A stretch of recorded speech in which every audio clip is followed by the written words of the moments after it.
Muy buenos días, bienvenidas y bienvenidos. Ya estamos en el quinto día del novenario en honor del Santo Cristo de la Capilla. Todos vamos en la misma barca y tú, Señor, eres nuestro timón y esperanza. En este quinto día retomamos ese lema: todos vamos en la misma barca.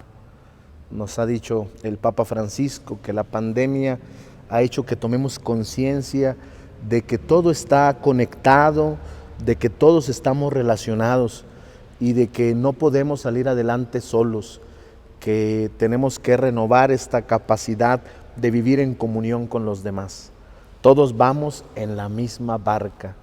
Y el Señor Jesús, Él es nuestro timón, Él es nuestra esperanza. No hay duda que el novenario del Santo Cristo es una experiencia espiritual muy fuerte y muy grande, porque nos une a toda la iglesia y nos une a todos sus discípulos. La manera en la que nos une a Él hace que nos unamos entre nosotros. Él es nuestro timón y Él, al acercarnos cada vez más nuestros corazones hacia Él, hace que también nos acerquemos entre nosotros.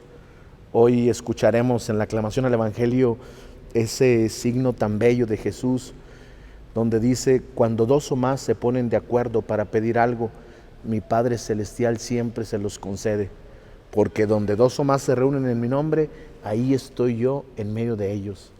El Santo Cristo de la Capilla nos une, hace que pongamos nuestros corazones en sintonía, hace que renovemos nuestra comunión de fe. Hoy queremos contemplar en Él y agradecerle este misterio de comunión y de amor. Hoy continuaremos con el bellísimo documento Querida Amazonía. Recuerden que ayer que lo iniciamos, recordábamos que eran 4 temas que eran expresados como sueños, anhelos o tareas para la iglesia, y que al ser un documento programático nos va a ayudar mucho para tomar esos 4 temas en la construcción de la nueva normalidad. El primero de ellos es el sueño social. Mañana veremos el sueño cultural, el lunes el sueño ecológico y el martes el sueño eclesial. Hoy seguimos trabajando el primer sueño, el sueño social. Ayer meditábamos en el proyecto de Dios como un reino de justicia, donde estamos llamados a involucrar nuestra vida en la construcción del tejido social, que ha sido muy herido y que esto ha repercutido en la generación de una mayor pobreza. Hoy tomamos un segundo aspecto, porque el Papa Francisco nos dice: no vamos a poder instaurar la justicia social si antes no renovamos nuestra capacidad de fraternidad.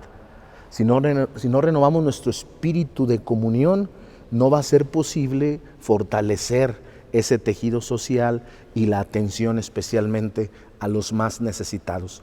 Por lo tanto, hoy nos quedamos con ese tema, el tema de la justicia entendida como la vocación que tenemos a vivir en comunión.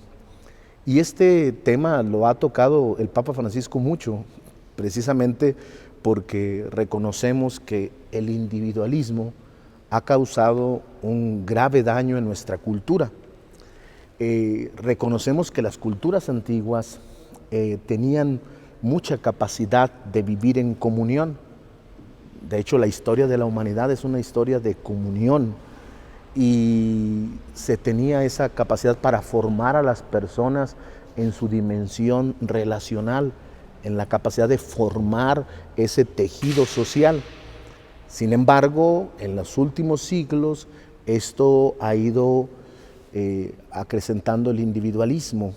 Desde el siglo XVIII, la racionalidad ilustrada, cuando promueve las garantías individuales, se ha ido radicalizando cada vez más y cada vez más, de tal manera que ya a finales del siglo XX, principios de este tercer milenio, reconocemos que el individualismo ya está metido fuertemente en nuestra cultura.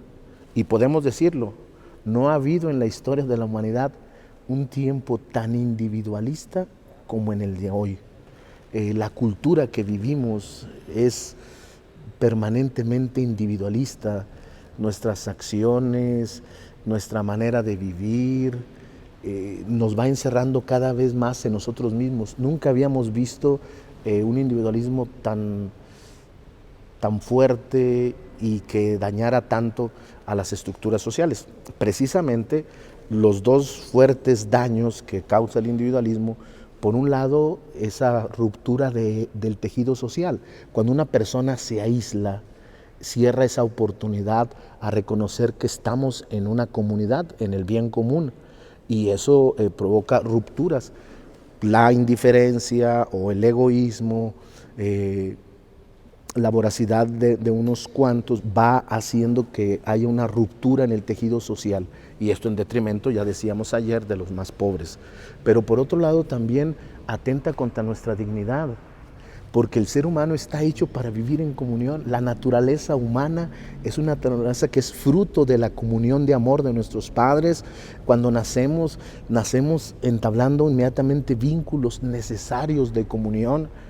Todo el desenvolvimiento de nuestra vida, la niñez, la juventud, la madurez, se va dando en la comunión. La comunión es parte de nuestra existencia, es una necesidad, es parte de nuestra esencia, y por lo tanto el individualismo no solo atenta contra el tejido social, sino también atenta contra nuestra propia dignidad.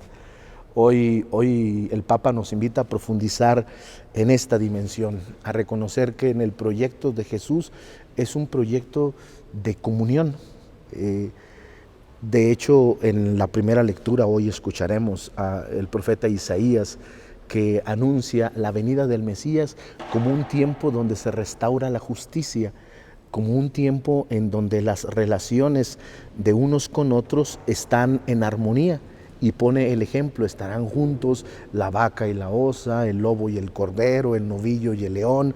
Es decir, los seres que parecen antagónicos podrán convivir en armonía cuando llegue el Mesías. Y efectivamente la presencia de Jesús entre nosotros es un movimiento de comunión. Jesús ha venido a instaurar un proyecto de comunión. De hecho, nos ha revelado que Dios es comunión. Proclamar nuestra fe en el misterio de la Santísima Trinidad es proclamar la naturaleza humana llamada a la comunión, porque Dios nos hizo a su imagen y semejanza, y Dios es comunión, Dios es familia, Dios es unidad de amor, Padre, Hijo y Espíritu Santo, y nosotros somos vivo reflejo de ello. Papa Francisco ha insistido que la familia es el más vivo reflejo de la comunión trinitaria. De hecho, cuando tocamos este tema, el de la familia, podemos reconocer, estamos hechos para la familia, estamos hechos para la comunión. Hoy más que nunca urge que afinemos esa dimensión de vivir en comunión. El Papa lo dice así: hay que renovar el sentido comunitario. Para poder instaurar la justicia tenemos que volvernos expertos en la comunión. Y en esto es una invitación muy, muy fuerte a que trabajemos la cultura del encuentro, a que seamos facilitadores de la comunión, a que superemos esa tendencia al individualismo, al aislamiento, a la apatía. Reconocer que nos hace mucho daño a nosotros mismos vivir en el individualismo, y le hace mucho daño a los demás, porque no somos justos, porque no le damos lo que le pertenece a los demás, que es la contribución de nuestra persona, y porque no valoramos la riqueza que los demás nos ofrecen en esa complementariedad que se va dando. Hoy le pedimos al Santo Cristo que Él siga convocándonos, que Él siga uniéndonos, que la cercanía con Él produzca también una cercanía permanente entre nosotros. Son muchos los signos de esta espiritualidad de comunión, desde los gestos, palabras, acciones, desde invertir más tiempo a la vida con los demás, a superar esa tendencia a la vida placentera, comodina, al aislamiento, al encerrarme en las redes sociales. No, es necesario estar más en comunión, más en cercanía con los demás, invertir más tiempo para estar con los demás. Tenemos que reconocer que a veces nosotros mismos dificultamos la vida comunitaria, que a veces somos conflicto y somos problema. Hoy reconocemos que cada vez es más difícil vivir en comunión, cada vez es más difícil vivir en familia, cada vez es más difícil la vida matrimonial, precisamente porque somos muy frágiles y porque se ha dañado mucho nuestra personalidad por el individualismo. Pidámosle pues a Él, el Santo Cristo, a Jesús, que nos une en familia, que siga moviendo nuestros corazones y que nos haga facilitadores de la cultura del encuentro y de la espiritualidad de comunión.